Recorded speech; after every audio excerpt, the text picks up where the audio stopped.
개신교의 첫 순교의 피를 흘린 선교사가 27살의 토마스 선교사입니다. 그가 조선의 셔먼호를 타고 1866년 8월 평양 대동강변에 도착을 했을 때 무력 충돌이 발생했습니다. 대동강변에 좌초된 셔먼호 위에서 사력을 다해서 저 강가로 책을 던지는 사람이 있었습니다.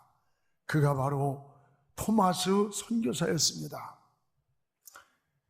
그는 마지막 남은 한 권의 성경책을 가슴에 품고 강물로 뛰어들어 있고 그리고 조선군에게 생포가 되었습니다. 차단 임무를 맡은 당시 박춘곤이 칼을 빼서 토마스의 목을 치려는 시간에 자기 가슴에 품고 있던 이 성경책을 바로 박춘곤에게 줬습니다. 훗날에 토마스 선교사의 목을 쳤던 박춘곤은 평양교회의 장로가 되었습니다. 그가 준 성경책을 뜯어서 벽지를 바른 박용식의 집은 놀다리 교회의 예배 초소가 되었어요. 비록 조선 땅을 밟아보지도 못한 채 27살의 순교의 피를 흘리면서 이 땅에 뿌려준 토마스 선교사였지만 그가 뿌린 이 복음이라는 생명의 씨앗은 오늘날 우리 한국인의 가슴 속에 이 한국의 민족 복음화에 뿌리가 된 겁니다. 여러분, 이것이 우연입니까? 아닙니다. 성령의 역사입니다. 이 성령의 역사 속에 하나님의 숨은 손길이 함께 했던 거예요. 119년 전 우리 민족은 일본의 나라를 빼앗겼습니다. 희망을 잃은 암울한 역사의 시대였어요. 이런 역사의 현장에 성령의 바람이 불어왔습니다. 그게 바로 1907년 장대현 교회에서 일어났던 일주일간 계속 사경회를 하는데 성령이 역사하기 시작했어요. 선교사들이 벌떡 일어났어요.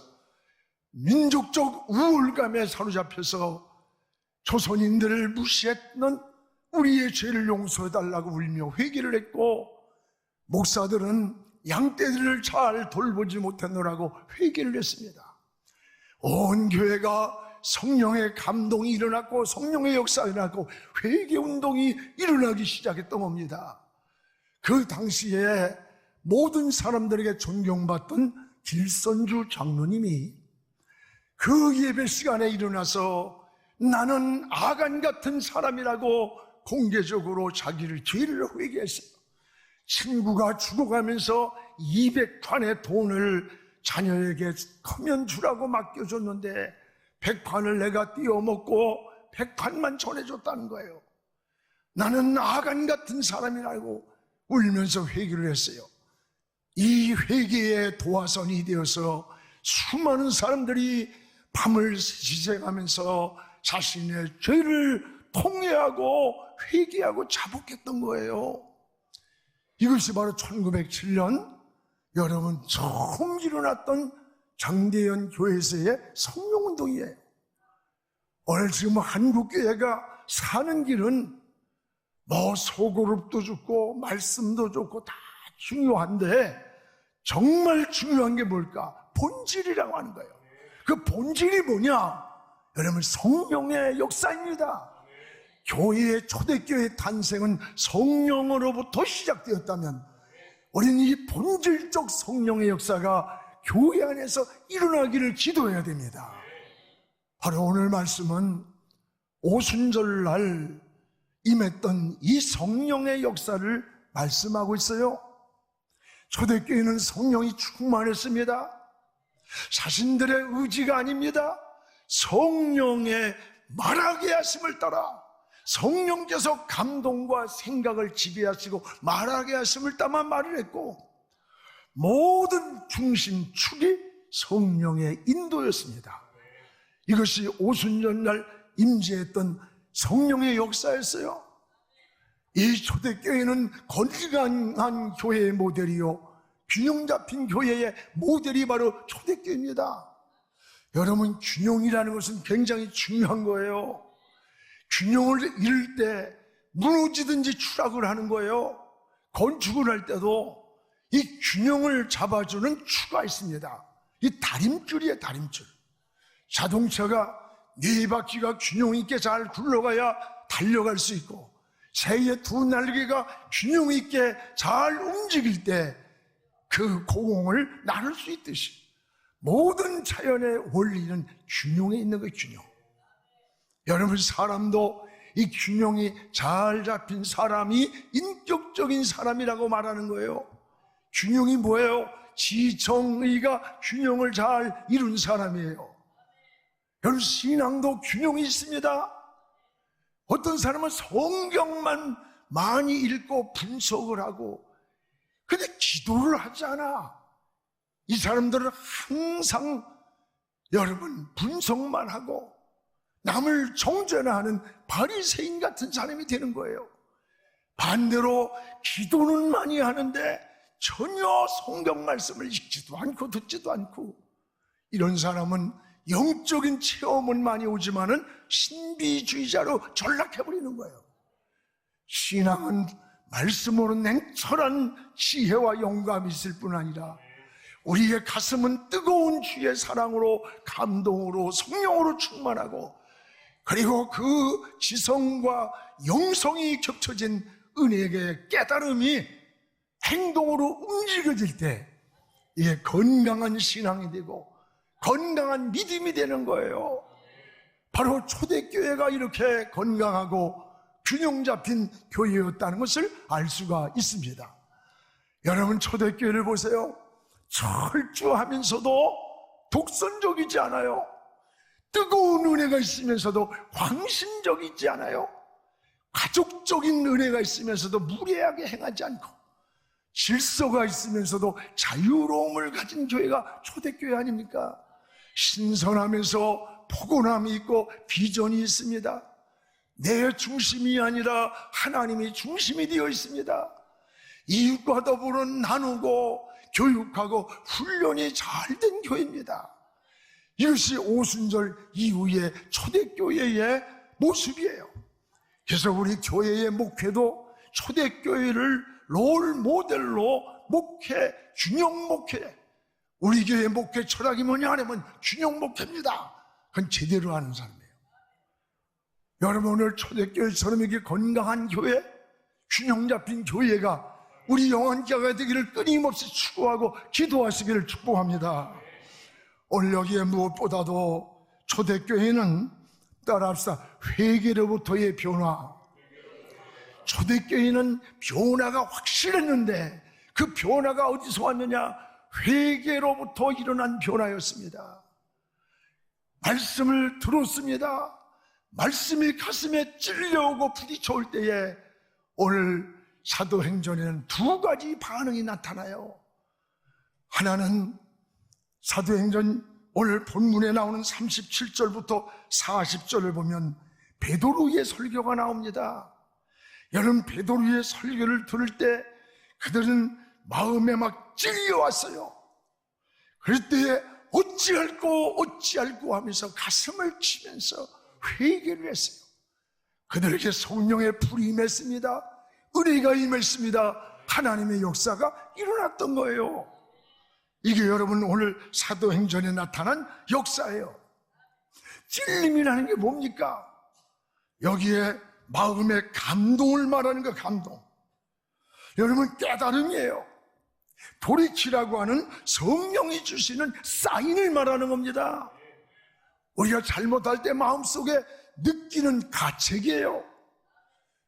여러분, 짐승은 아무리 영리해도 찔림이 오지 않습니다. 가책이 오지 않습니다. 정신과 영혼과 인격을 가진 사람만이 들을 수 있는 양심의 소리요, 영혼의 소리요, 인격 속에서 들려오는 하나님의 소리가 바로 찔리는 거예요. 우린 늘 말씀 속에서 찔림이 와야 돼요. 깨달음이 와야 돼요. 감동이 와야 돼요. 그래서 우리의 삶의 변화가 와야 돼요. 오늘 이런 찔림이 올 때 41절에 이날의 마음이 찔릴 때 회개하며 어찌할꼬 뉘우치면서 하나님께로 돌아온 사람이 하루에 3,000명이야 돼요. 3,000명이 세례를 받고 예수님을 영접했던 거예요. 놀라운 역사입니다. 또 하나는 사도행전에 나타난 여러분 마음의 찔림의 반응이 있어요. 사도행전 7장 51절에서 53절에 보면 스데반이 한 설교입니다. 이 설교 내용은 베드로가 했던 설교나 똑같은 내용이에요. 십자가에 대한 설교였고 그리고 부활에 대한 설교였고 그들의 마음은 똑같이 찔려왔다고 했어요. 말씀을 듣고 찔려왔는데 무엇을 문제나 그 반응이 전혀 달랐어요. 오늘 스데반이 똑같은 설교를 했지만 마음이 찔려왔던 그 시대에 거기 있던 바리새인 서기관 이들은 찔려올 때 회개한 것이 아닙니다. 사도행전 7장 54절에 보면 이를 갈았다. 이를 찔려올 때 이를 갈고 받아들이질 않았어요. 57절에 귀를 막았어요. 복음을 거부했어요.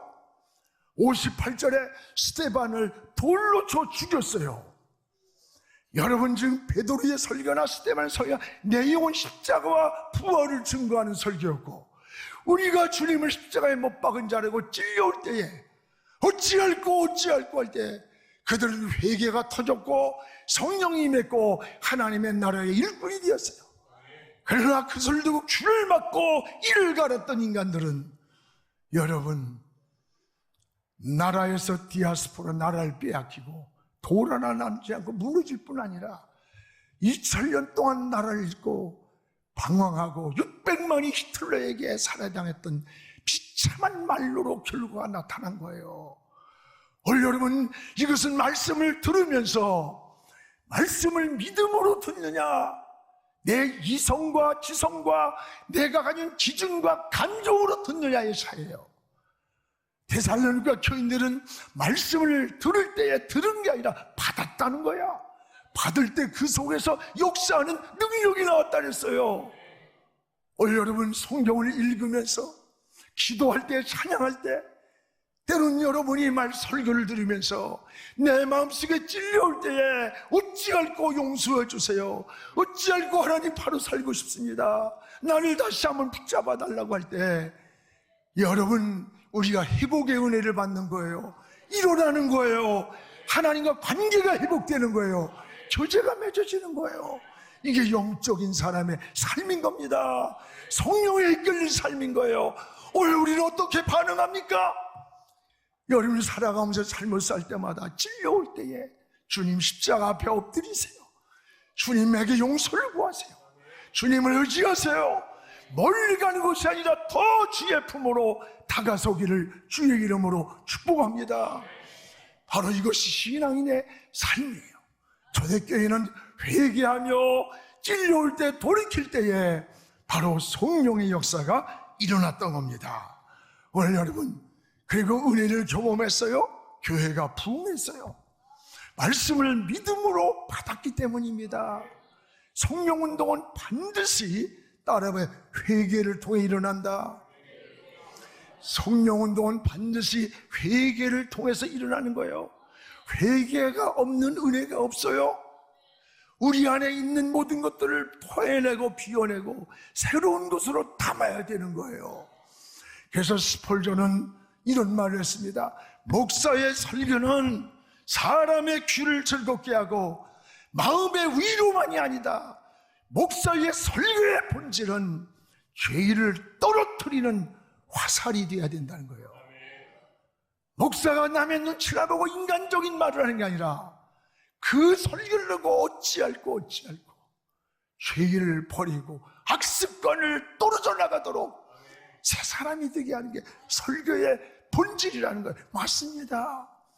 오늘 여러분 하나님 앞에 우리 삶이 찔려올 때에 주님 앞에 무릎 꿇읍시다. 십자가를 바라봅시다. 그리고 주님께로 멀어지는 자, 숨는 자가 아니라 더 가까이 십자가 앞으로 나가는 하나님의 사람들이 되기를 주님의 이름으로 축복을 합니다. 또 하나는 이 초대교회의 모습을 보면 교육과 훈련이 아주 철저했습니다. 오늘 42절을 함께 읽겠습니다.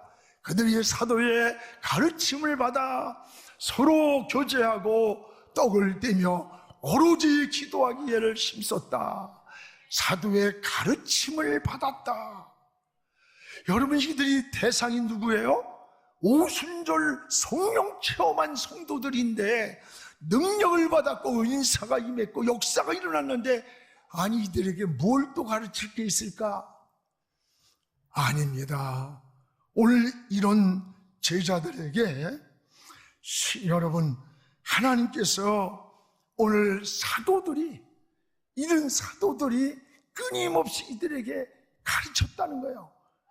왜 가르침이 필요했을까?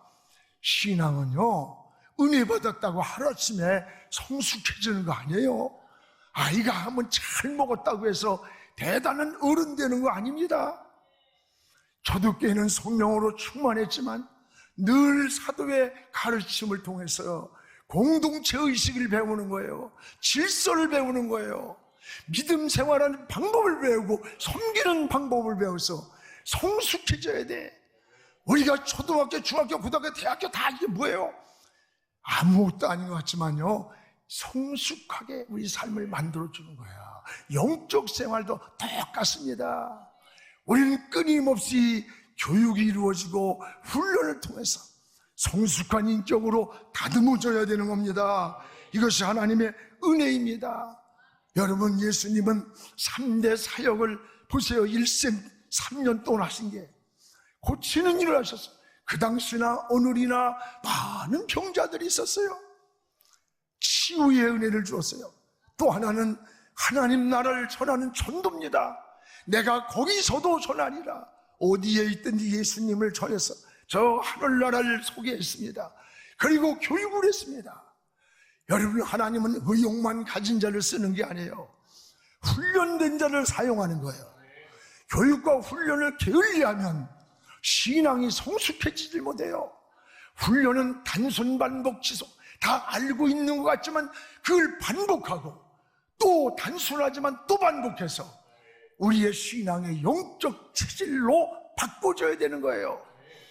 예수님은 여러분 제자들을 데리고 갈 때 베드로, 야고보, 요한을 보세요. 변화산에 갈 때 많이 데려가지 않았어. 세 제자를 데려가서 예수님의 변화되는 모습을 보여줬어요. 또 이런 마지막 십자가를 지실 때 다 데려간 게 아니야. 베드로, 야고보, 요한이에요. 겟세마네 마지막 기도하는 시간까지 그들을 데려가면서 예수님의 삶을 함께 나눴고 제자를 삼았고 그들에게 훈련을 했고 교육을 했어요. 여러분, 이게 핵심 제자였던 거야.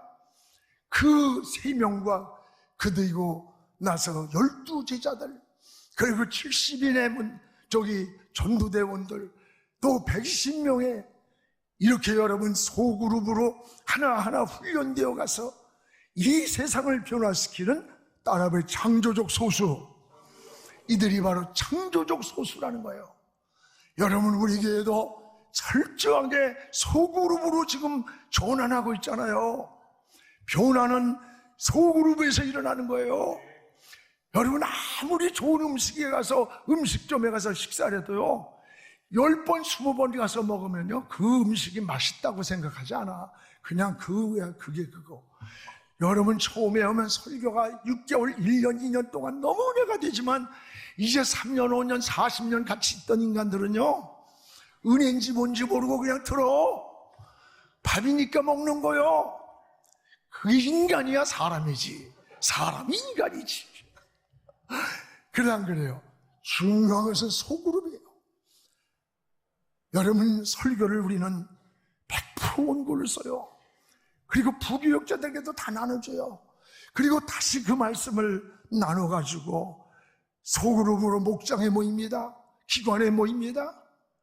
그러면서 말씀을 관찰하고 또 말씀을 깨닫고 적용하고 삶에 적용해서 서로 나누는 거예요.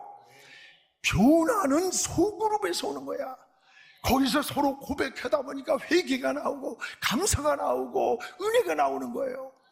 앞으로 우리 영안교회 모두는 소그룹 포함됩니다. 여러분이 교구도 10개 교구가 영안의 10개 교회예요. 10개 교회. 10개 교구가 합쳐서 영안교회라고 말하는 거예요. 지금 초대교회가 그러했습니다. 여러분 카타콤 신앙이 몇 사람이 모여서 기도했고 성경을 나누고 바벨론 포로 위에서 핍박이 있을 때 성전 예배가 무너졌어요. 그들은 70년간 소수들이 모여가지고 자기들이 있는 그곳에서 회당을 만들고 거기서 모여서 말씀을 나누고 민족 정신을 가르쳤던 거야. 가정에서도 여러분 말씀을 들려주는 쉐마 교육, 말씀을 들으라. 가족 식구들에게 서로 자녀들에게 들려줬어요. 이스라엘이 2000년 동안 흩어진 디아스포라로 살았어. 나라가 회복되었을 때 전 세계에 흩어져 살던 2000년 동안 수십 대를 내려가며 살아온 그 후대들이 모였는데 한결같이 자기 모국어인 히브리어를 다 하는 거야. 놀라운 은혜예요. 놀라운 은혜. 히브리어가 다 통하는 거예요. 왜 그랬을까? 그들은 성경을 가정에서 가르칠 때 히브리어로 된 것을 가르쳤어요. 언어를 잃어버리지 않았던 거예요. 올여름 우리나라 보세요.